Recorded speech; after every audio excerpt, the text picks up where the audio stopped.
இன்றைக்கி நம்ம விஜயோட மெர்சல் படத்துலேருந்து ஒரு மருத்துவ தகவல் தெரிஞ்சுக்க போகிறோம். அந்த படத்தில் விஜய் வந்து ஒரு வேர்ல்ட் ஃபேமஸ் சர்ஜனாக இருப்பார்.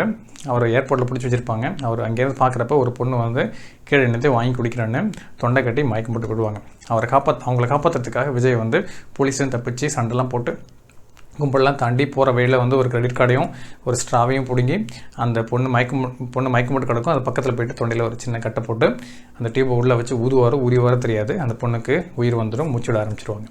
இதுதான் சீன். இதில் நம்ம என்ன தெரிஞ்சுக்க போகிறோன்னு பார்த்தீங்கன்னா, உங்கள் கண்ணு முன்னே யாரோ ஒருத்தர் மூச்சு விட சாப்பிட்றப்பையோ இல்லை குடிக்கிறப்பையோ திடீர்னு மூச்சு கட்டி கஷ்டப்படுறாங்கன்னா 2 காரணம் இருக்குது. ஒன்று வந்து பார்த்திங்கன்னா சோக்காக இருக்கலாம், இல்லை சிவியர் அலர்ஜியாக இருக்கலாம். சோக்காகிறது என்னென்னு பார்த்தீங்கன்னா, அந்த உணவுப் பொருள்லேருந்து சாலிடாக வந்து மூச்சு குழாய்க்குள்ளே போயிட்டு அடைச்சிக்கிட்டு மூச்சு விட முடியாமல் அவங்க கஷ்டப்பட வாய்ப்பு இருக்குது. அந்த மாதிரி சுச்சுவேஷனில் என்ன பண்ணணும்னு பார்த்தீங்கன்னா, ஹைம்லிக் மெனுவர் பண்ணணும். இந்த ஹைம்லிக் மெனுவருங்கிறது நம்ம கையை நல்லா அப்படி மடக்கிட்டு நெஞ்சு குழியில் வச்சு பின்பக்கம் நின்று நல்லா புஷ் பண்ணணும். அது ரொம்ப சிம்பிளாக சொல்கிறேன். இது எல்லோரும் கண்டிப்பாக தெரிஞ்சிக்க வேண்டிய ஒரு முக்கியமான ஸ்கில்லு. உங்கள் ஃபேமிலியில் கூட யாராச்சும் உயிரை காப்பாற்றுறதுக்கு இது பயனுள்ளதாக இருக்கும்.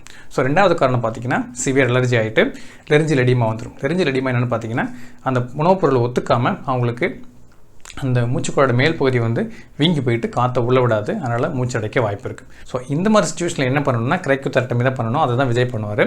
அதாவது சிம்பிளாக சொல்லணும்னா, குரல் வெளியில் ஒரு ஓட்டை போடுறது. ஆனால் இது ட்ரெயின் ஆனவங்க மட்டும்தான் பண்ண முடியும். ஆனால் என்ன வித்தியாசம்னு பார்த்தீங்கன்னா, விஜய் அந்த படத்தில் திருப்பி அந்த டியூப் எடுத்துகிட்டு திருப்பி அந்த டிஷ்யூ பேர் வச்சு அந்த ஓட்டையை மூடிடுவார். வந்து காற்று உள்ளே போகணுன்னா ஒரு ஓட்டையை போட்டுக்கும், திருப்பி அதை திருப்பி அவங்களால மூச்சு விட முடியாதுல்ல. விஜய் வந்து ஒரு வேர்ல்ட் ஃபேமஸ் டாக்டரை காமிக்கிறப்ப இது இன்னும் பெட்டராக எடுத்திருந்தா இன்னும் நல்லா இருந்திருக்கும். இந்த மாதிரி படத்தை வச்சு உங்களுக்கு மெடிக்கல் இன்ஃபர்மேஷன் தெரிஞ்சுக்கணும் அப்படின்னா இந்த சேனலை ஃபாலோ பண்ணிக்கோங்க. நிறைய விஷயம் பேசலாம்.